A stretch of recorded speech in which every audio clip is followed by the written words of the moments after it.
Welcome to my class. We are continuing on with Unit 3, and in this we are talking about measures of dispersion. And in measures of dispersion, we've talked about the methods of dispersion, and that we talked about the range, we talked about quartile deviation, we talked about mean deviation, and now we are doing standard deviation. And we know there are three series. What are those series? Individual, that is ungrouped data, and group data. In group data, we have what is known as the discrete and the continuous. So we're going to do the discrete series today. And in the discrete series, we're going to do with the help of actual mean method. And in this, we are going to do the actual mean method. Look at this. So once again, before we go on, standard deviation. So what is standard deviation? It is the square root of the arithmetic mean of the squares of the deviation of its items from their arithmetic mean. So we first work out the arithmetic mean. And standard deviation is based on all the characteristics of the series, and it's the best measure of variation, if you see. And then we also do the coefficient of standard deviation to compare the variability of two series. Perhaps relative measure of standard deviation is found out, and that is known as coefficient of standard deviation. This is computed by dividing standard deviation by the actual mean of the data. Symbolically, it is standard deviation upon x bar. So let's just take the first one. Let's just talk about the discrete series here. Discrete series means where the variables are given and the frequencies are given. For example, if 4 is there, it has one frequency.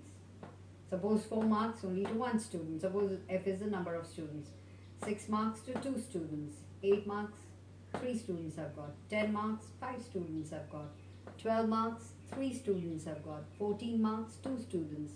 16, 1 student. And so first we work out what is known as, we are going to do the x bar. So what is x bar? Mean. So first of all, let's sum up all the frequencies. So the total number of the variables will be 17. 1 plus 2 plus 3 plus 5 plus 3 plus 2 plus 1 is 17. Now the next step is, we want to find out, it is sigma f into x upon sigma f. So we found out sigma f, it is sigma f. Now find out f into x and then sum it up. So 4 1s are 4, 6 1s 2s are 12, 8 3s are 24, 10 5s are 50, 12 3s are 36, 14 2s are 38, and 16 1s are 60. So when you sum this up, you get 170. So x bar will be sigma f into x divided by sigma f. So sigma f into x is 170 divided by 17 is equal to 10. Now let's just find out the small x.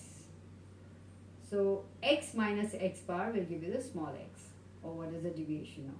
4, just take the variables, 4 minus x bar, that is mean 10, 6 minus 10, 8 minus 10, 10 minus 10, minus 6 minus 4 minus 2, this, then 12 minus 10 is plus 2, 14 minus 10 is plus 4, 16 minus 10 is plus 6.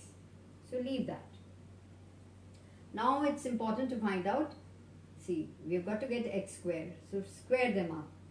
So 6 into 6 minus 6 into 6 is 36. Minus 4 and into minus 4 is 14.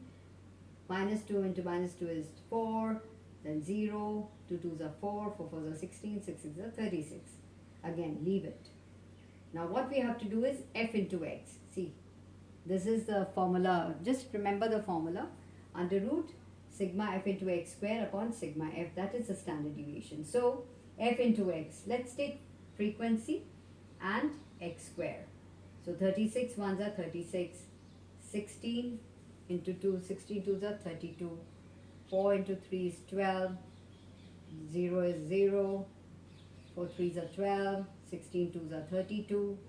And 1, that is f into x square, 1 to 36. Now important thing is, Now you put to sum up f into x square. So what you get is 160. And write down the values now. 160 divided by 17. Okay. And then under root you will get 9.41. And then you can work out the square root, and what you get is 3.06. So standard deviation is 3.06. Always remember the what is the meaning of standard deviation.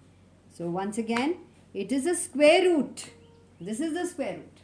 It is a square root of what? Of the arithmetic mean of the squares of the deviations of its item from their arithmetic mean. So that is it. So if you know the definition, you will not make a mistake. So you worked out the square root. That is the standard deviation of how you from the deviations from the mean. Then you've got to find out coefficient of standard deviation. Just look at the formula. Standard deviation divided by the actual mean. So 3.06 divided by 10. So you get 0.306. So that is the actual mean method. We get what is the standard deviation is 3.06 and the coefficient of standard deviation is 0.306. Alright, so in my next class I'm going to do again in the discrete series. Now we finished with the actual mean method. Next we are going to do the direct method. Alright, so let's work it out.